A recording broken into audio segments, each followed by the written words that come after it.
မင်းမြင်နေရတဲ့ဒီကဘာကြီးကတကယ်မဟုတ်ဘူးဆိုရင်မင်းရဲ့အလုပ်ဘဝအိမ်မက်တဲ့အားလုံးက program တစ်ခုသာဖြစ်နေခဲ့ရင်မင်းအခုနေရာမှာနိုးထနေတာလားဒါမှမဟုတ်အိမ်မက်ထဲမှာလား The Matrix ဆိုတာ Sci-Fi Action ရုပ်ရှင်စကားပဲမဟုတ်ပါဘူးဒီစကားကကျွန်တော်တို့ယုံကြည်နေတဲ့ reality ကတကယ်အမှန်လားဆိုတာကိုမေးခွန်းထုတ်စေပါတယ်လူသားတွေမှာ free will ရှိသလားဒါမှမဟုတ်မမြင်ရတဲ့ system တစ်ခုကထိန်းချုပ်နေတာလား The Matrix ကတနတ်နဲ့တိုက်ခိုက်မှုထက်ပိုပြီး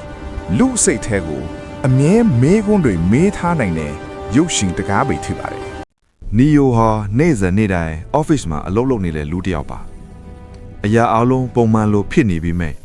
သူ့စိတ်ထဲမှာတော့တခုခုမပြည့်စုံဘူးလို့ခံစားနေရပါတယ်ကွန်ပျူတာရဲ့အလင်းရောင်အောက်မှာနာရီတွေကြာအောင်ထိုင်နေပေမဲ့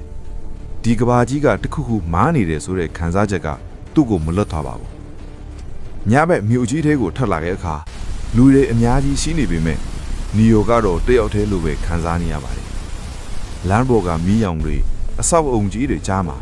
သူဟာကိုယ်တိုင်ကိုယ်ကျမေးခွန်းတစ်ခုကိုထပ်ခါမေးနေပါတယ်ဒီကဘာကြီးကတကယ်အမှန်လားဒါမှမဟုတ်ကျွန်တော်တို့မသိတဲ့စနစ်တစ်ခုလား Morpheus က Neo ကိုရွေးချယ်ခိုင်းပါတယ်ဒီရွေးချယ်မှုကလွယ်လွယ်လေးမဟုတ်ပါဘူးဘာဖြစ်လို့လဲဆိုတော့ဒီကနေစပြီး Neo ရဲ့ဘူဘတစ်ခုလုံးပြောင်းလဲသွားနေတော့ပါ Blue Pill ကိုတောက်လိုက်ရင် Neo ဟာမေးခွန်းနေမမေးပဲပုံမှန်ဘူဘကိုပဲဆက်နေသွားမယ်အလုတ်အိမ်အိတ်ဆက်ချင်းအရာအလုံးကအရင်လိုပဲထင်နေမယ်ဒါပေမဲ့ Red Pill ကိုရွေးလိုက်ရင် Neo ဟာဒီကဘာကြီးရဲ့အမှန်တရားကိုမြင်တွေ့သွားရပါလိမ့်မယ် Morpheus ကငါအလုတ်ကအမှန်ကိုပြပေးရုံပဲရွေးချယ်ရမယ့်သူကမဲမဲလို့ပြောပါတယ်ခဏတာတိတ်ဆိတ်မှုအပြီးမှာ Neo က Red Pill ကိုရွေးချယ်လိုက်ပါတယ်ဒီအချင်းကစပြီးသူ့ဘဝဟာဘယ်တော့မှအရင်လိုမဖြစ်တော့ပါဘူး Red Pill ကိုတောက်လိုက်ပြီးနောက် Neo ဟာအရင်တုန်းကမြင်ခဲ့တဲ့မြတ်အားလုံးကအမှန်မဟုတ်ဘူးဆိုတာသိသွားပါတယ်လူသားတွေနေထိုင်နေတယ်လို့ထင်ခဲ့တဲ့ဒီကဘာကြီးဟာ AI တွေဖန်တီးထားတဲ့ virtual world တစ်ခုပါဒီ virtual world ကို Matrix လို့ခေါ်ပါတယ်လူသားတွေဟာလွတ်လပ်စွာအသက်ရှင်နေတယ်လို့ထင်နေကြပေမဲ့တကယ်တော့ AI စနစ်ကြီးအောက်မှာထင်းချုပ်ခံနေရတာပါလူသားတွေကိုအလုံးလုံးစေပြီးအသက်ရှင်နေစေတဲ့အကြောင်းရင်းက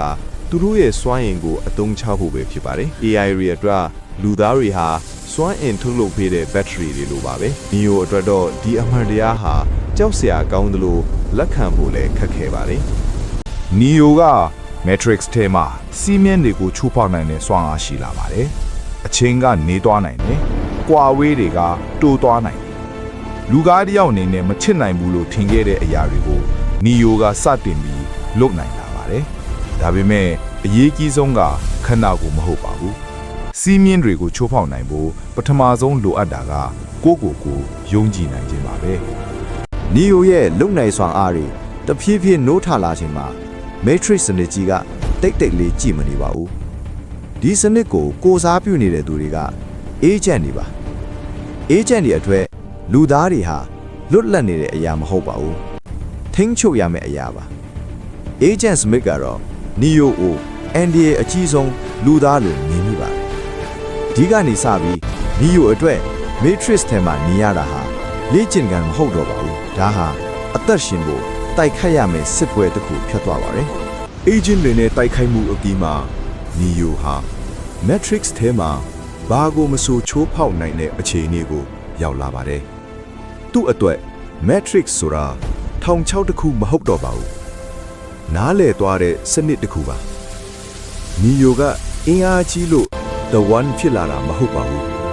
အမှန်တရားကိုလက်ခံရပြီးကိုယုံကြည်နိုင်လို့ The One ဖြစ်လာတာပါ Matrix ရုပ်ရှင်က action အတွက်သာမဟုတ်ပါဘူးလူသားတွေရဲ့ဘဝကိုမေးခွန်းထုတ်စေနိုင်မဲ့အကြောင်းအရာပါကျွန်တော်တို့နေထိုင်နေတဲ့ဒီကဘာကြီးကတကယ်အမှန်လားဒါမှမဟုတ်အခြားစနစ်တစ်ခုလားအဖြေကိုမင်းကိုယ်တိုင်ရွေးချယ်ရပါလိမ့်မယ်